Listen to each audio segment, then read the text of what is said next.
ప్రారంభం కొరకు యొక్క శిలాఫలకం ఇక్కడ ఏడే జరిగింది. మంత్రి గారు హరీష్ రావు గారు వచ్చారు. మా లక్ష్మారెడ్డి గారు యొక్క షెడ్ మొత్తం కూడా వారాయంలో జరిగింది. దాంతోపాటు అక్కడ కనిపిస్తున్న పెద్ద షెడ్ ఏర్పాటు చేయడం జరిగింది. దాంతోపాటు గతంలో కాంగ్రెస్ ప్రభుత్వంలో సీసీఐ కొనుగోలు కేంద్రం కూడా రద్దు అయిపోయింది. కొట్లాడుకుంటే రైతులకు వసతులు లేకపోతే లక్ష్మారెడ్డి గారు చొరవ తీసుకొని విజయ్ కుమార్ అనే వ్యాపారవేత్తతో హైదరాబాద్ వ్యక్తితో మాట్లాడి ఆయన కుటుంబానికి సంబంధించిన 30 ఎకరాల భూమిని సుమారుగా ఈ రోజు మార్కెట్ వాల్యూ 100 కోట్ల రూపాయలు ఉంటుంది. ఆ 100 కోట్ల రూపాయల భూమిని జడ్చర్ల పరిసర ప్రాంతాల రైతులకు సంబంధించి పత్తి మార్కెట్ కట్టాలి అని అంటే ఆ దాతతో మాట్లాడి లక్ష్మారెడ్డి గారు ఎప్పటి పెడతారు ఇలా చెప్పిన పని చేస్తున్న నమ్మకంతో గతంలో వేరే వాళ్ళు ప్రయత్నం చేసినా ఇయ్యలేదు ఆయన. లక్ష్మారెడ్డి గారు మాట్లాడితే ఆ భూమి ఆయన విలువైన భూమి 100 కోట్ల భూమిని ఈ రోజు ఆయన ఆ రోజు మనకి ఇస్తే ఈ రోజు ఇంత పెద్ద అభివృద్ధి జరిగింది. అక్కడ అంత పెద్ద కాటన్ మార్కెట్ నిర్మాణం చేసుకున్నాం మనం.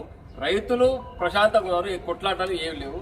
ఇవన్నీ వదిలిపెట్టి కేవలం రాజకీయ ఆరోపణలు చేయడం తగదు. దాంతోపాటు మళ్ళీ మున్సిపాలిటీ కార్యకర్తలు కౌన్సిలర్స్ ఉన్నారు, కబ్జా కోర్లు, టీఆర్ఎస్ వాళ్ళు కబ్జా చేస్తారు, కాంగ్రెస్ వాళ్ళు కబ్జాలు చేస్తారు. ఇవన్నీ మాటలు మాట్లాడే ముందు ఈ మున్సిపల్ పరిసర ప్రాంతాలపైన అవగాహన తీసుకోవాలి.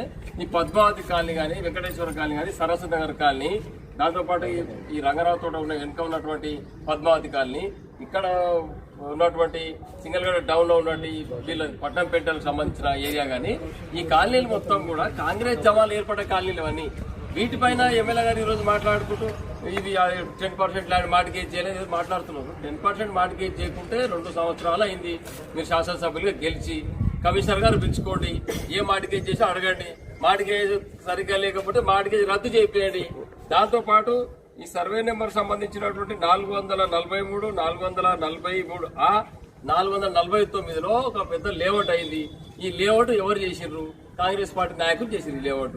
వాళ్ళ పేరు ఎవరు? నీ కార్యకర్త అడిగి తీసుకొని ఈ లేఅవుట్ జరిగిన అక్రమాలను బయట పెట్టి దీన్ని న్యాయబద్ధంగా చేయమని మేము కూడా డిమాండ్ చేస్తా ఉన్నాం. ఇక్కడ ఆరోపణ చేసినప్పుడు నిజంగా ఉంటే ఖచ్చితంగా ఆరోపణ చేయమంటే ఇప్పుడు కూడా మేము బహిరంగ సవాల్ విసురుతున్నాం. టీఆర్ఎస్ పార్టీ తరఫున, టీఆర్ఎస్ పార్టీ మున్సిపల్ కౌన్సిలర్ తరఫున ఎక్కడ కూడా టీఆర్ఎస్ మున్సిపల్ కౌన్సిలర్ అవినీతికి పాల్పడలేదు.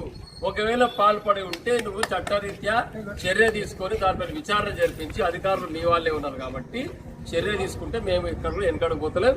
మేము అవినీతి పరులకు కొంత పాడతలేము. ఇది మాత్రం స్పష్టం, పత్రికాముఖంగా చెప్తున్నాం.